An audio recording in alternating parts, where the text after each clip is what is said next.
get started. Hi, everyone. Welcome and welcome back to Cafe Oleh. My name is Jay, and here at Cafe Oleh, we go over the everyday modern Hebrew you need in Israel to succeed, whether that is reading and paying your utility bills, going grocery shopping and reading nutritional labels, keeping up with the news, striking up a conversation, flirting, dating, interviewing, complaining, all the everyday things you do with language in your respective native tongue, in your country of origin, but in Israel in modern Hebrew. As always, we want to hear from you what topics you'd like us to cover if we haven't already, or you'd like us to review. You can always be in touch with us by email at hebrew@nbn.org.il. That's HEBREW at nbn.org.il. If you're joining us live on Zoom, you can write to us in the chat window here on Zoom. You can also find all of our previous lessons up on YouTube. Go to youtube.com, type in Cafe Oleh. You'll see a playlist with all of our previous lessons, along with a description, the attached spreadsheet for those that are relevant for it. You can watch all of our previous lessons on demand, but also take a look and see what we've covered in the past, what we haven't covered in a long time, to let us know what you'd like to hear from us. I think that is all the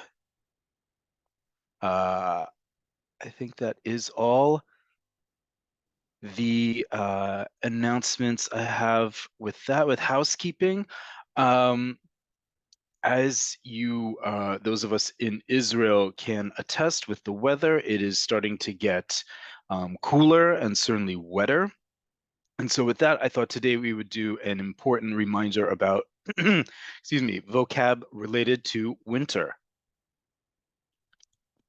So I've been traveling quite a bit. My voice is a little rough tonight, but no less important to be with you as much as possible. So we're going to do a review of all things that have to do with winter and winter in Israel, from vocabulary, from weather to clothing, even to seasonal food.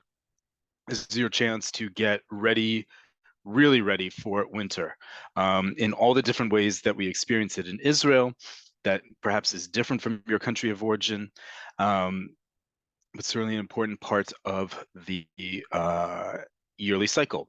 So with that, let me share my spreadsheet for today. As always, if you are signed up with us via Zoom, you will get a copy of this recording and the spreadsheet in your email. It may take a day or so to get there, folks.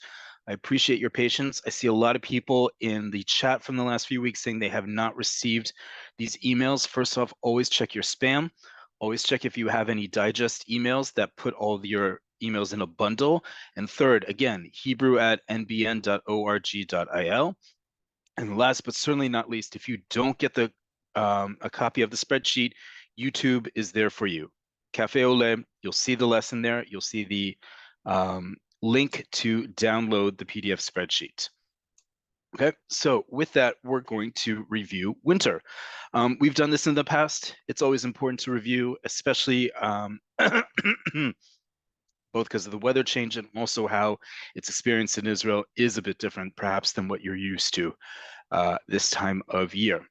So first off, really basic words. If this is basic for you, great. It's a great review. If it's too basic, feel free to log off and we'll see you next week. But this is a really important reminder of how things are said and experienced here in Israel. So first off, choref. Choref or choref, depending on how you say the letter resh, is the word for winter in Hebrew. Okay. It has cognates in other Middle Eastern, in other Semitic languages. The word for fall / autumn in Arabic is harif.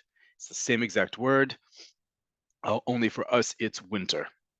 Okay.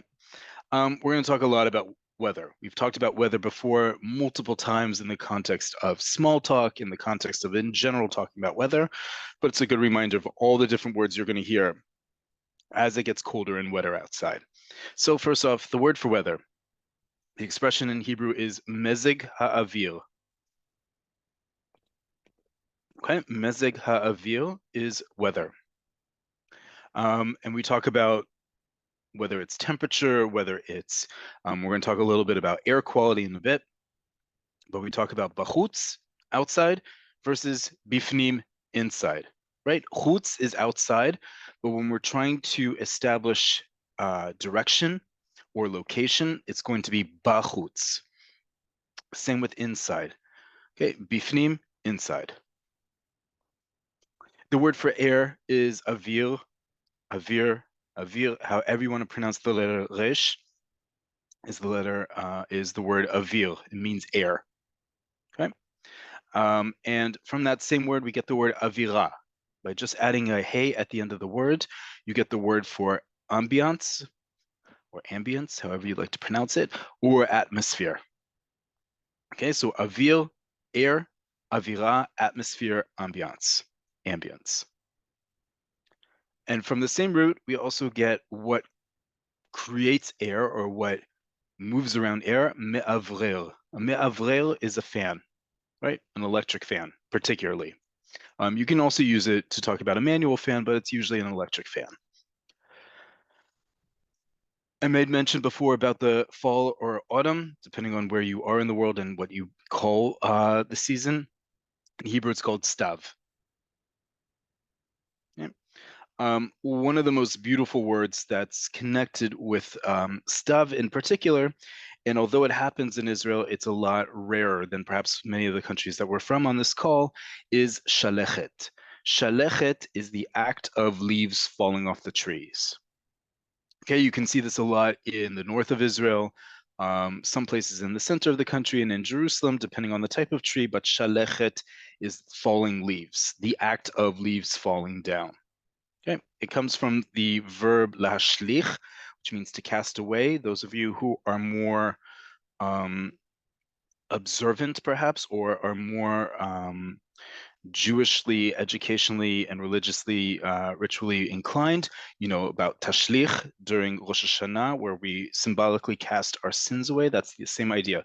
Things that are cast aside or thrown away. Shalechet comes from the same root. Okay. All right. Next word. This is a great word. Sagrir. Sagrir or sagrir or sagrir, however you want to pronounce the letter resh. We got a lot of them in this word. Is dreary, blustery, or rainy.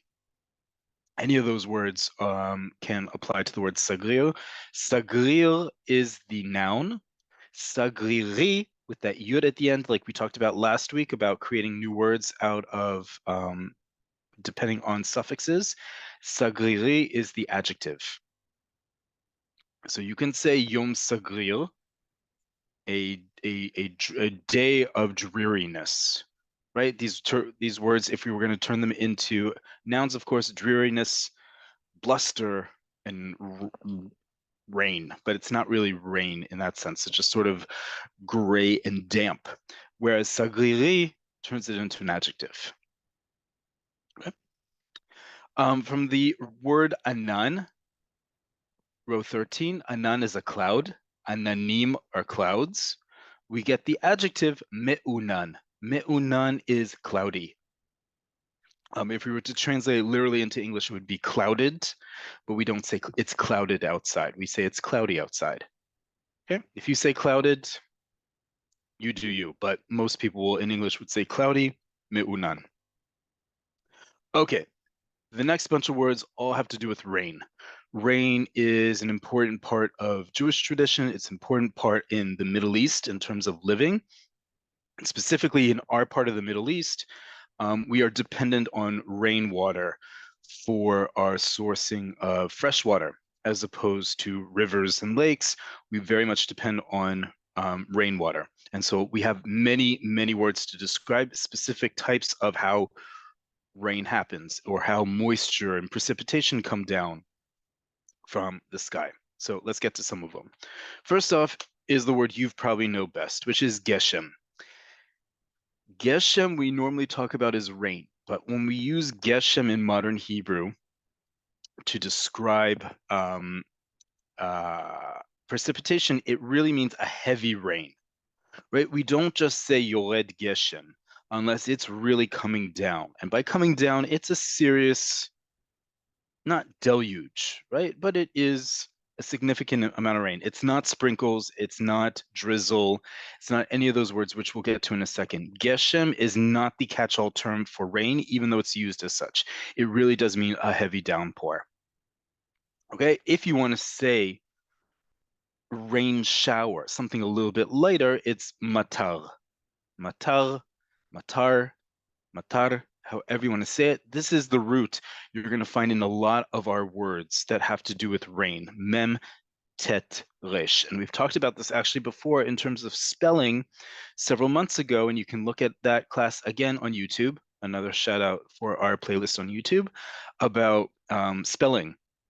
And one of the many clues I gave you about spelling is that certain categories of words always are spelled with certain letters. So for example, the letter tet always will appear in, not always, but will appear in many words that have to do with rain and precipitation.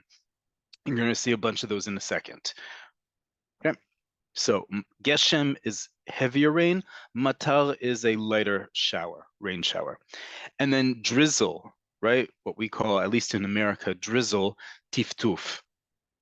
Tiftuf, or the plural tiftufim, like droplets. It's more like droplets, but in the context of weather forecasts, it means drizzle. Very light, very sporadic, not anything that's going to drench you for an immediate period of time. Okay. Two words that are interchangeable for storm. There is a very slight difference between these two, but in modern Hebrew, they really don't have much of a difference. And you're going to hear both of these on a regular basis. Storm. Okay, and storm in modern Hebrew, we have two words, sufa and se'ara. Okay, sufa and se'ara. Again, I talked about spelling before. Two words that have to do with storm, they're both spelled with samech. So at least you'll recognize these two words from now on, and you know that these words are spelled with the samech. Either sufa or se'ara, you'll hear both of them used interchangeably, and that's completely all right. Okay. From the word se'ara, we get the word stormy, right? Stormy meaning an adjective, stormy in the participle sense of so'er.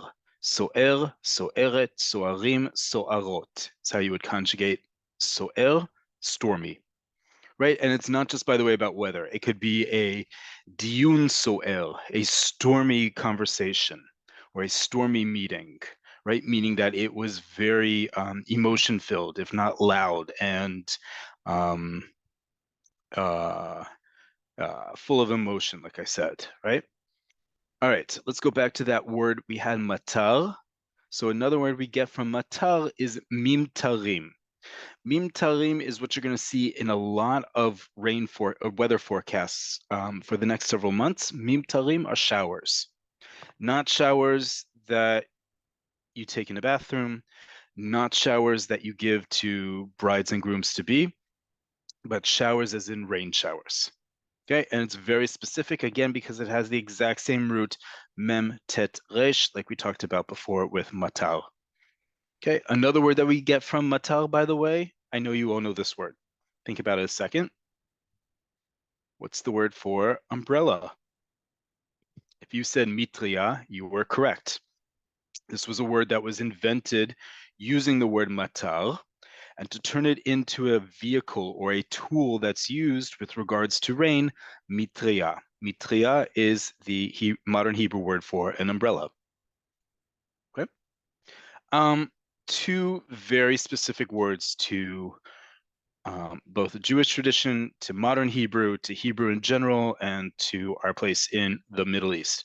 Again, rain is that important to us that we have actual terms for the beginning and the end of the rainy season, specifically the first rain of the season, which is called Yoreh, Yoreh, Yoreh, Yoreh, however you want to pronounce it, and the last rain of the season, called the Malkosh.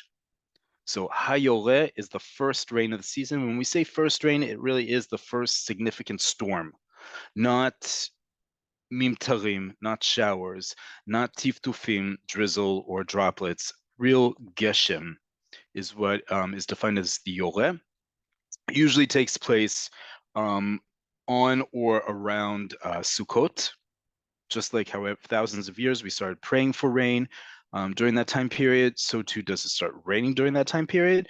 Likewise for Malkosh. Malkosh is the last rain of the season. That usually takes place just around the end of Pesach. It can sometimes be even later in the spring, but it's usually no later than that. So Yoreh, we've already had in Israel, the first rain of the season. The rainy season is typically assumed to be the end of the fall holiday seasons through the end of Pesach. Okay, so Yoreh and Malkosh, two words you'll hear a lot, also used quite a lot in poetry. Another favorite precipitation word, I was just in the US and got to see some. I've missed this quite a lot, so I was glad to see a little bit of it, is sheleg. Sheleg is the word for snow. Okay. Sheleg is, it's pretty simple as that. We get a whole bunch of other words that come from it, but very simply, sheleg is snow. In Israel, over a certain amount of meters, and the forecast will be as such when there's a potential for snow, it will always be listed about of regards to communities that are above certain amount of meters above sea level, right? It'll say Yishuvim me'al 600 meter, right? Communities above 600 meters, referring to sea line, will potentially get snow, or it'll change obviously per the temperature in the forecast. But that also indicates it's not just about being in the north, it's where you are in the north, where you are in the Golan or in the Galil, also in what we call Harei Melkaz, that's all the highlands in Judea and Samaria, Yehuda Shomron, the West Bank, Haggadah Ma'aravit, whatever you prefer to call it, as well as Harei Yerushalayim, the Jerusalem municipality and environment, are typically the places that get snow. Also in higher parts of the Negev, you will get snow. There are higher parts there that will also get a potential light dusting of snow. Tel Aviv has not gotten snow since 1951. We're all eagerly waiting for it, but snow is a big deal in Israel. It's a big event. People wait for it. People eagerly clamor to go see it, if not play in it, whether it's up in the north or certainly in Jerusalem. Everyone is glued to the TV when there's the potential of snow to see how much is going to stick. Is it going to stick? Is there going to be class the next school the next day? Sounds very familiar to some of us from based on where we're from. So speaking of which, will it stick? Meaning, will it pile up? And this is the verb that we use in Hebrew, modern Hebrew, to denote if it's going to stick to the ground. Meaning, will it not just stick, but also pile up? Because that's the whole point of it sticking to the ground, is the verb lehe'arem. So if the snow is ne'eram, im hasheleg ne'eram, if the snow is piling up, it means it's sticking. It usually takes longer to get rid of. From this same root, by the way, Ain Rish Mem, we get the word arema, which is a bunch of something or a pile of something. And it's the same idea here, right? The idea of snow piling up is how this verb is used. Okay, some basic words, but always important to remind ourselves. Kar is cold. Okay, that can be both cold as in temperature, cold in feeling. That can also be the feeling that you give to someone. It can be cold, right? And as opposed to cold, we get karir. And you can hear the difference and the similarity between the two and how they're spelled and how they're pronounced. Kar is cold, karir is cool. Cool as in temperature, not as in style and personality. You wouldn't call someone who's cool karir. Usually don't call someone cool anymore, but any of those synonyms would not include karir. Okay. Yavish. This is, even though it's the rainy season, it's typically also very dry, even drier than normal this time of year when it's not raining or even right after it rains. It's going to feel very dry for some people. Okay, so dry, yavish. That can be both the air, that can be your clothes, that can be your skin, all sorts of things that are yavish. As opposed to yavish, ratuv. Ratuv is wet. Okay, from the same root, we get the word rotev, dressing, as in like a salad dressing or a sauce. But ratuv is wet as an adjective. And going along with ratuv is everyone's favorite feeling, certainly in Tel Aviv, where I live, is lach. Lach is humid. It's not my favorite, by the way. As we're talking just a lot of weather words, I'm not going to go through all these. You'll have the whole list. But there's some great words here from how we would describe the weather, right? Na'im, it's nice or pleasant outside. Temperature is usually temperatura. When we're talking about degrees of temperature, usually it's ma'alot, we'll say. Such and such ma'alot bachutz. Remember, Israel, like the vast majority of the world, uses Celsius. For my fellow Americans, if you, many of you, when you made Aliyah, you got a cheat sheet from Nefesh B'Nefesh or from other organizations on how to convert from Fahrenheit to Celsius. There's an imprecise one, but that's a really quick one to do, which is simply whatever number it is in Celsius, multiply it by 2 and add 30, and you get a close approximation of Fahrenheit within a few degrees. The other way around, minus 30 divided by 2, Fahrenheit to Celsius. Right. Always important to give the life hacks. It's just some other words, go through really fast because again, these we've gone through this before, but I just want to make sure that you have them here. Barad is hail.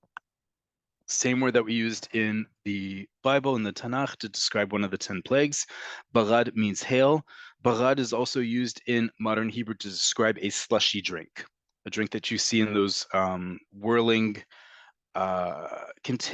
canisters in many bate cafe, excuse me, in many cafes, in many restaurants, in many kiosks. Barad is a slushy drink. Okay. Matuach. Matuach, we can refer to the air and the weather outside as we can to relations between people or a situation, tense or volatile. Kitzoni, you will hear as storms come into Israel about having mezeg avir kitzoni, extreme weather. And when we mean extreme weather, that usually means very strong winds, a lot of rain, a lot of things like that. When it rains in Israel, it's usually a very it can be very intense for a very short period of time, but this is one of the words you'll see, kitzoni. Right? Yatziv and bilti yatziv. Okay, two great words that come together. Again, a lot of these words you can use in everyday language as well. Yatziv means stable. Okay, the opposite of yatziv, stable, is bilti yatziv, unstable. Okay, Yatziv, stable, bilti yatziv, unstable. Yatziv, yatziva, yatzivim, yatzivot is how you would conjugate that. We talked about the word me'unan. How would you say partly cloudy? If you just said me'unan chalkit, you would be correct. Okay, me'unan chalkit, partially cloudy or partly cloudy. Machalik or machalik is slippery outside. Slippery as in it's slippery outside, but it could be slippery of anything. Safui, another word you'll hear a lot in weather forecasts. Naki usually refers to the, will be used in referring to the air quality, that it's clean, it's fresh, it's natural feeling, it sounds. That's what it means, but with regards to the air quality.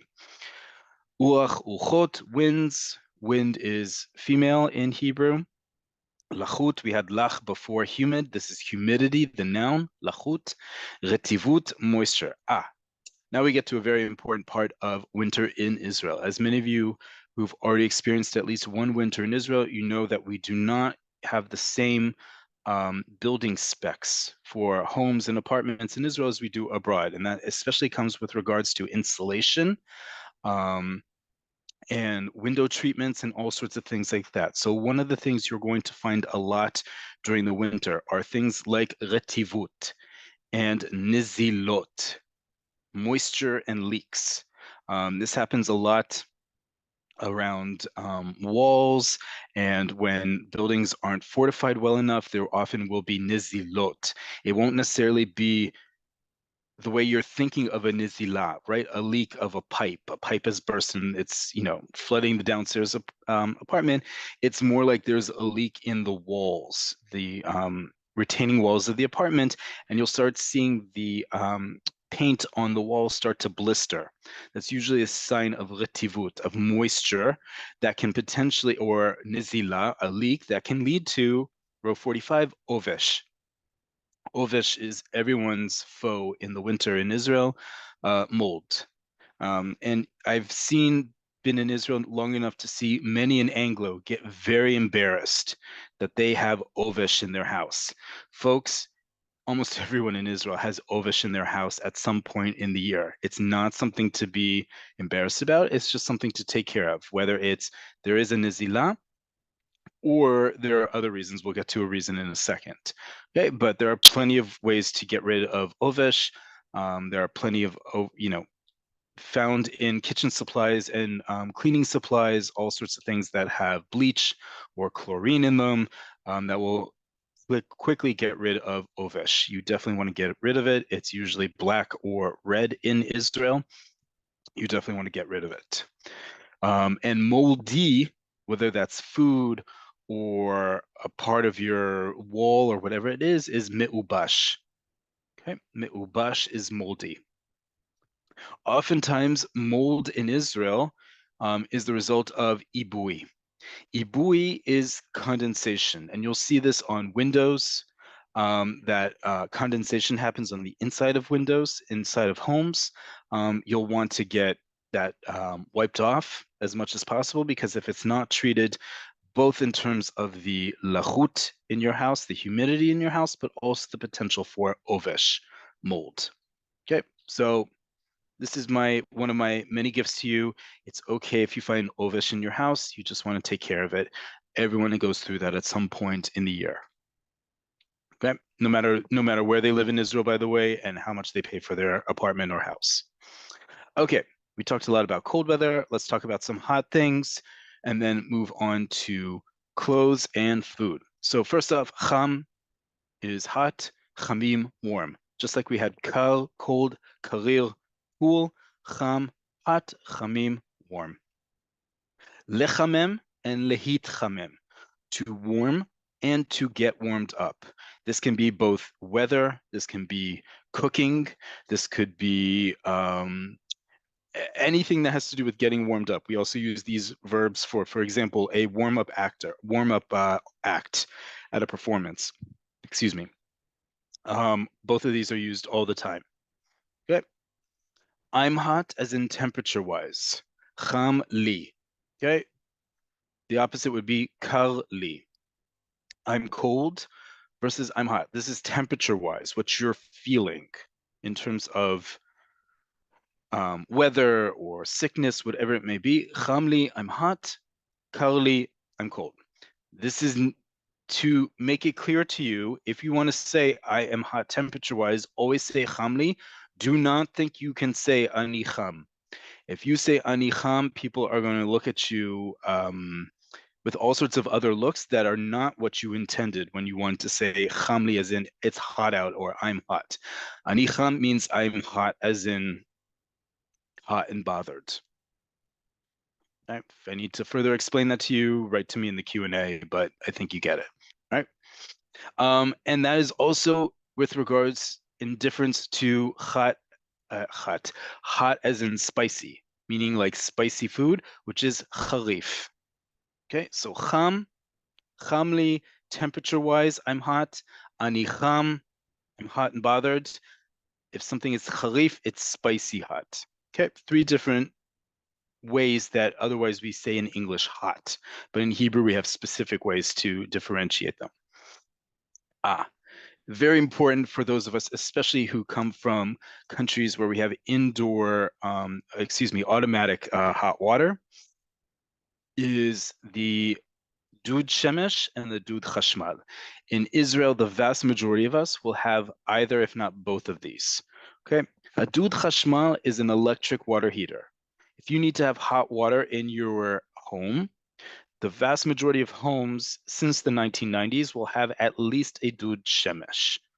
We'll have a dud chashmal, but also a dud shemesh. Dud shemesh, our second one here, is a solar water heater. That's that white tank that's on top of your building, with usually 1 or 2 solar water panel heaters, solar energy, uh, trays that connect with it, and that is to heat up individual units, the water for individual units, right? So in the summer and when there's more sun, dud shemesh is really important in providing hot water without the use of electricity. And so that's also what you'll see a lot in the weather forecast, is to see how cloudy it's going to be. Because if it's cloudy, you can't rely on a dud shemesh because there is no sun to fuel it. You will have to use your dud chashmal. Dud chashmal is simply an electric water heater.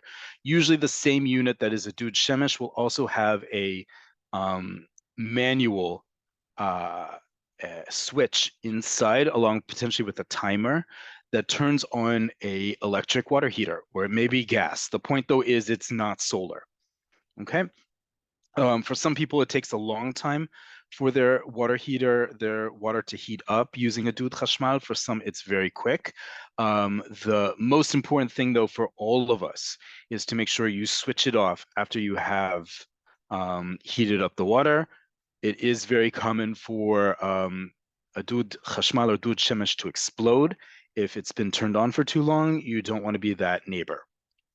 It does happen, though, again, like Ovesh, you don't need to be embarrassed, but you do want to make sure it's off, also because your electric bill will go through the roof if you keep it on for too long. Okay.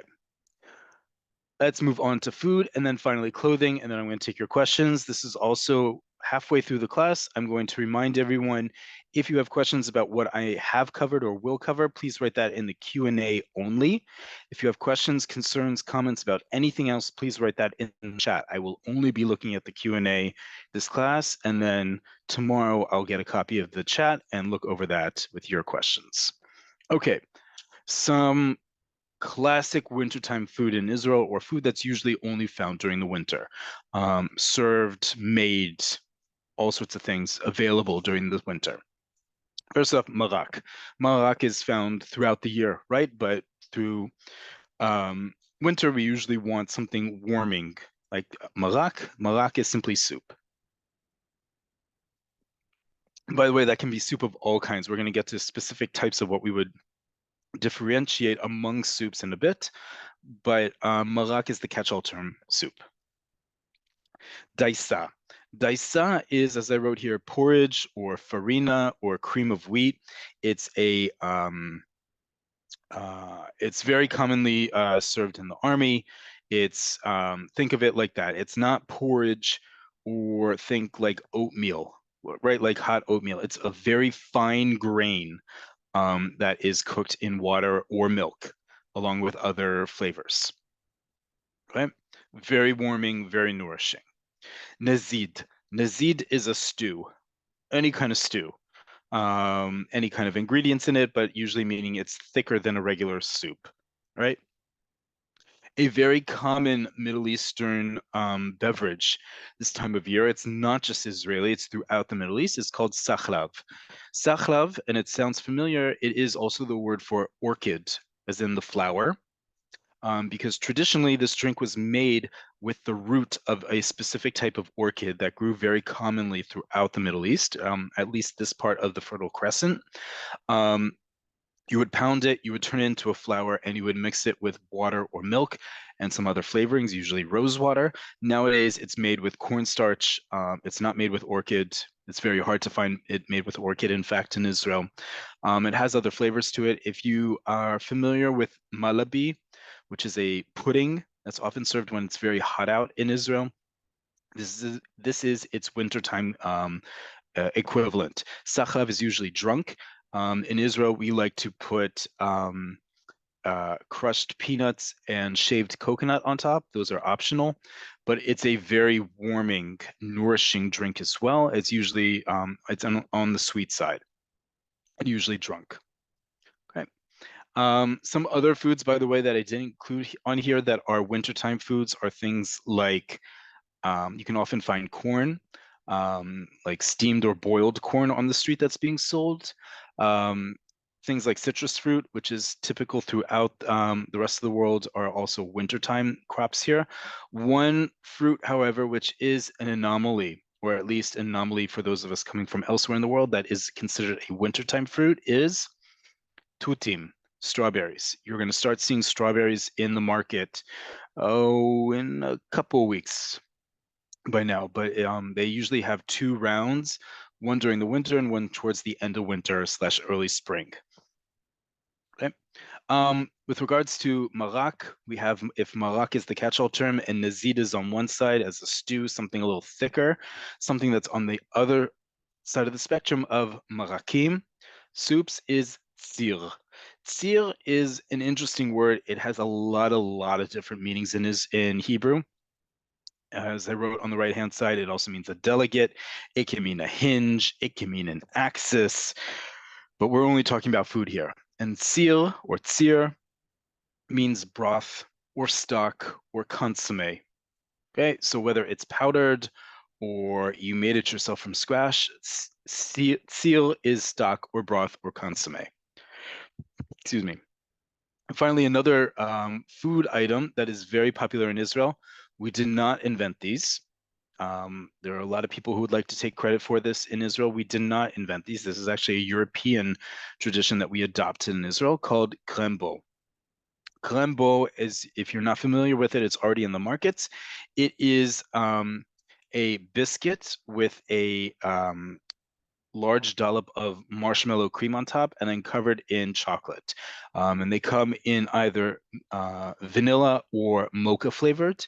You can find people who make very gourmet artisanal ones with multiple flavors, but it's considered a very popular wintertime treat. It's considered ice cream for winter.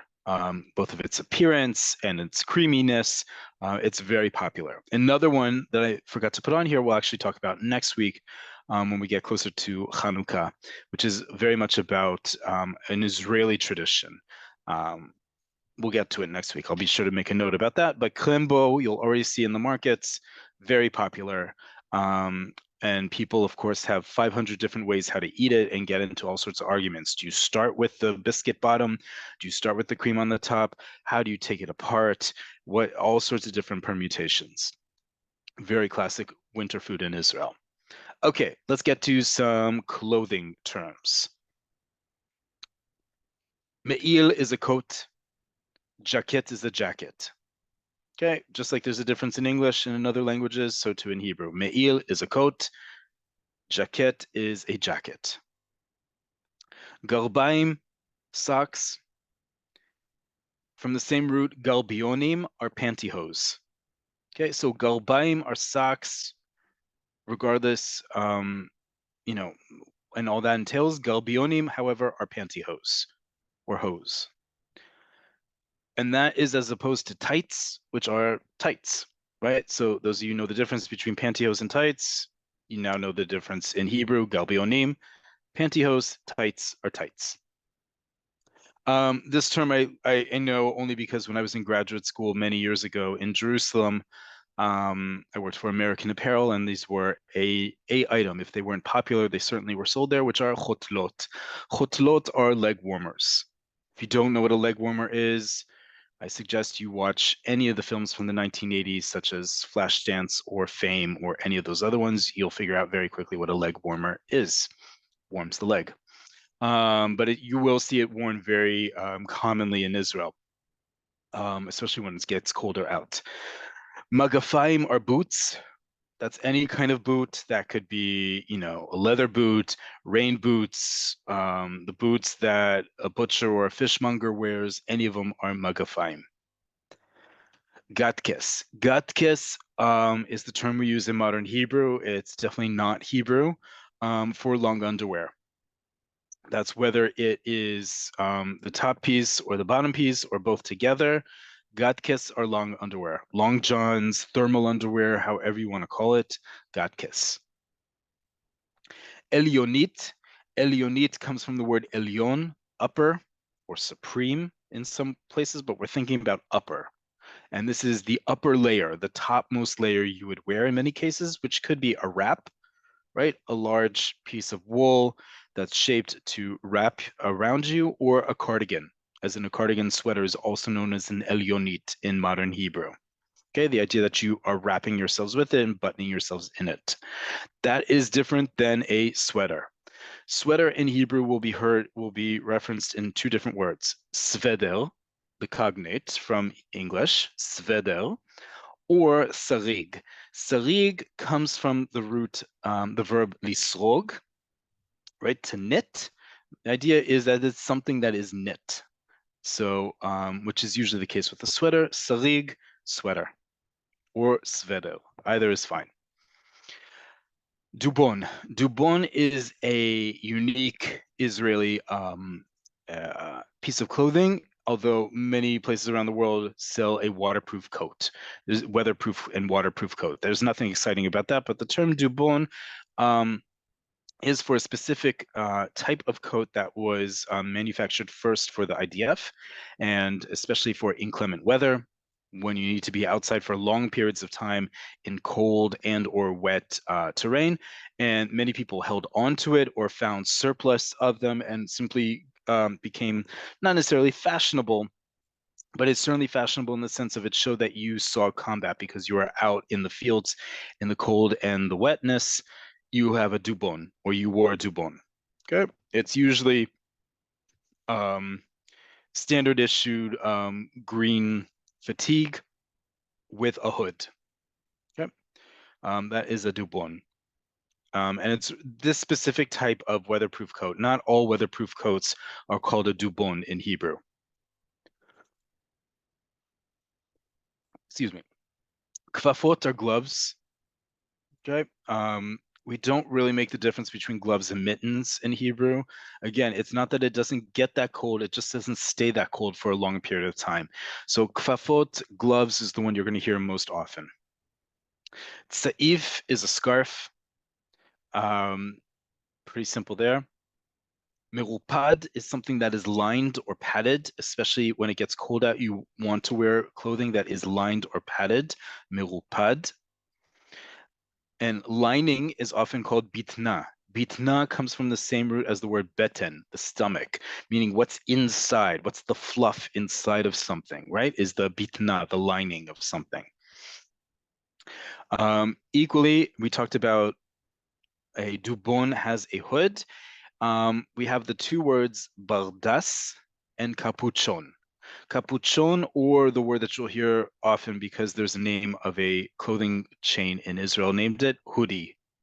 Okay, either of these words refer to not just the hood, but particularly a hooded shirt. Not always a hooded sweatshirt like we can think of, but anything along those lines. Bardas, capuchon, or hoodie. Any of those mean a hooded, usually hooded sweatshirt, which is often what a lot of people wear in the winter in Israel, as you've probably already seen. Okay.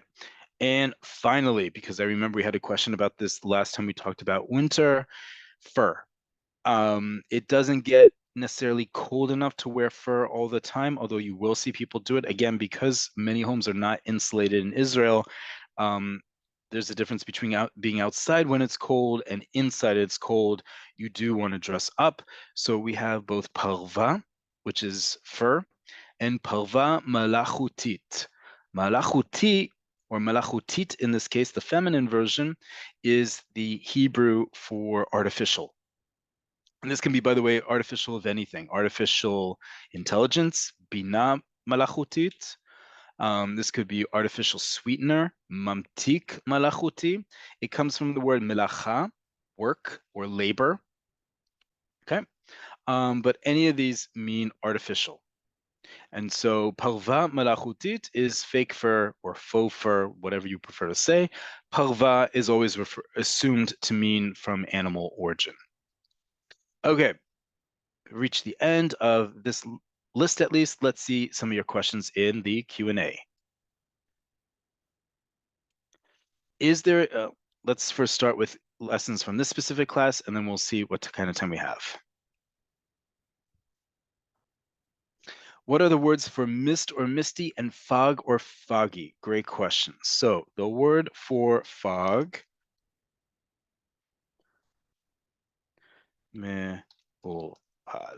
And I'll make sure that these are minukad, that they have the dots and bars that indicate vowel sounds before it gets sent out. But let me just make this bigger for you all to see.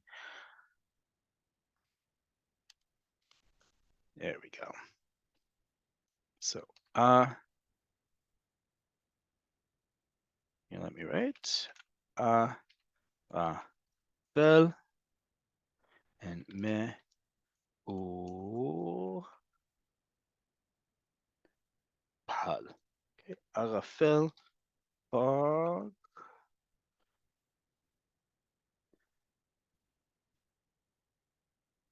Okay, arafel is fog. And see if I can do this. There we go. Let's get this a little bit bigger. Arafel is fog. Me'ulpal is foggy. Excuse me. Right? So fog is the noun, foggy is the adjective. Arafel, fog, me'ulpal, foggy. Is there a word for monsoon? Monsoon. We don't get monsoons in Israel. We simply say monsoon referring to elsewhere in the world. We do, on occasion, get a cyclone, which has happened there's a specific type of phenomenon in the Mediterranean where that takes place. But yes, that's what it's called. With climate change, we've had some rains in the summer in the last year or so. Do we call that first or last rain of the season, or we still call what comes right at the end of the year first and last rain? So these two terms, let me get back to them. Yole and Malkosh, they really are significant rain patterns, not ones that are outliers. When I say outliers, it's especially with regards to what time of year. So yes, it does rain in June. That is not a Malkosh. The Malkosh is a significant rain system that happens early mid-spring, just as the Oleh is also a significant storm. It's not a few drops. It's not drizzle. It's usually a significant storm, and it's called as such. People are welcome to call it as it is. It's usually left to forecasters, meteorologists to determine, but typically, like I said, the Oleh will come September, October, the Malkosh, May, June. June is the absolute latest, but usually April, May, sometimes June. What is the feminine of dry and wet? Yavesh, yavesha, yaveshim, yaveshot for dry and wet. Retuv, retuva, retuvim, retuvot. Would a dry sense of humor be yavesh too? Absolutely. Yavesh is for everything. It's food, it's the weather, it's humor.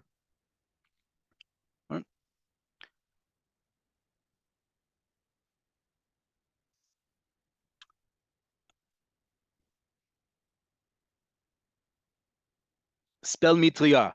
I ask you to spell mitria. Someone's asking me to spell mitria, please. The word umbrella. Okay, if I told you that the word comes from this, right? If the word for umbrella comes from this, and you hear how it's pronounced, mitria, how would you spell it?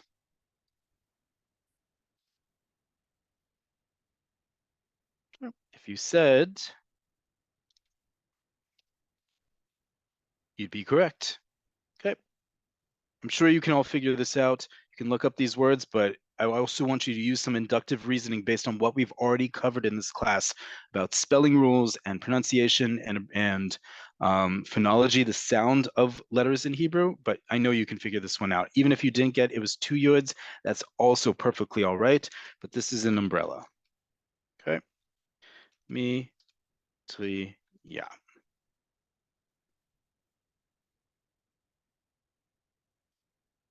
Okay. Do Israelis drink hot chocolate? Yes, they do. It's called shoko cham. Literally the same thing. Shoko standing for chocolate, cham, hot.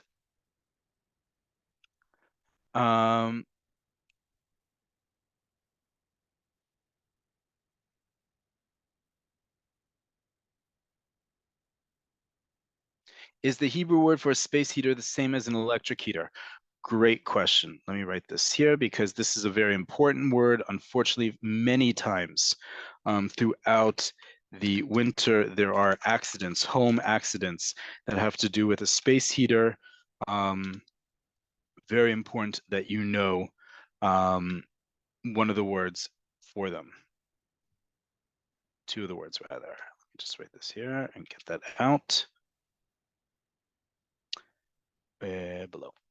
Okay. So this is a radiator.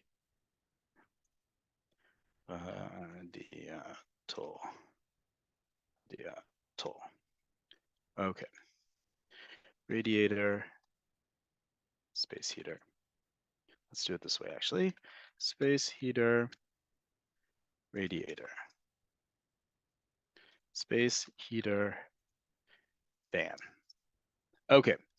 In English, we would say both of these things are space heater. In Hebrew, in Israel, they're not. Mefazel chom is the thing that is a fan that also has a heat component. It has an element inside that heats up that when combined with the fan, it creates hot air for your house. It's very powerful. They're usually small. You've seen these before. They usually have a handle on the top. They're very powerful. Mefazel chom. Mefazel chom. And a radiator is a radiator, right? That could either be electric, that could also be gas. Those are also usually mobile on wheels as opposed to a mifazel chom, which is usually handheld and mobile like that. Both of them can be potential hazards in the winter, so you want to be very careful how to use them. Like I said, they're often there are lots of accidents during the winter with these two. But those are two different things. You'll recognize them immediately when you see them being sold. Both are sold in grocery stores and supermarkets and even pharmacies, as well as electronic stores. But a mifazel chom is smaller and usually cheaper than a radiator, which is bigger. Okay. Okay, I see a couple people getting caught up on this word here. Folks, this word is parva. Parva. It is, if it is related to kashrut and the term parve, that's a different lesson. We're only focusing on fur. Okay, the word for fur, it happens to be spelled the same way, parva, and it's pronounced parva, is fur. Okay. I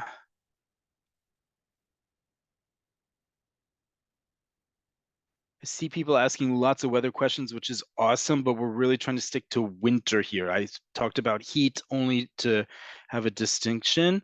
I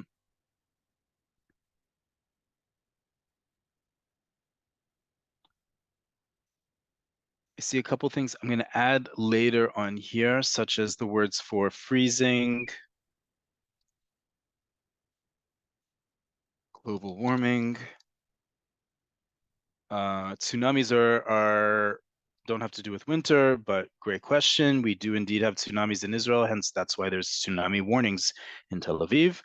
Shooting stars, not weather, but a great phenomenon year-round. Humidity is on this list. Why do you use the verb yored before weather? Great question. How do we say the act of the noun of rain? Rainfall, right? Or rain falling, or rainfall, snowfall. All these things, just like in English, have the word fall after it. In Hebrew, yored simply means falling down or coming down. So we say yored geshem, it's raining outside. We don't have a verb like English where it's one word that indicates the act of rain coming down. Instead, we use the verb laredet to come down and whatever it is. So yored geshem, it's raining. Yored sheleg, it's snowing. Yored barad, it's hailing, which also happens in the winter. All those words together. Okay. I also see someone asking about avich. I'll add that to the bonus list for you all to ensure that you find the spreadsheet either in your email or on YouTube. Okay, and with that, we are unfortunately all at the top of the hour. We're going to stop here for the day. So, toda rabah, thank you all so much for joining. Um, Again, you will get a copy of this lesson along with the spreadsheet in the next day or so via email. If you don't get it via email, you can always be in touch with us, hebrew@nbn.org.il. I see a lot of people in the chat saying they didn't get the list. You have how to get in touch with us, folks. Please be in touch. Don't wait a whole week to then write in the chat to say, I didn't get the spreadsheet. Please be in direct touch with us. We'll be happy to help you out. It'll also be up on YouTube in the next few days. So be sure to look there along with all of our previous lessons so you can watch the classes on demand. With that, toda rabah, thank you all so much. And lehitrot, I will see you all next week. Take care.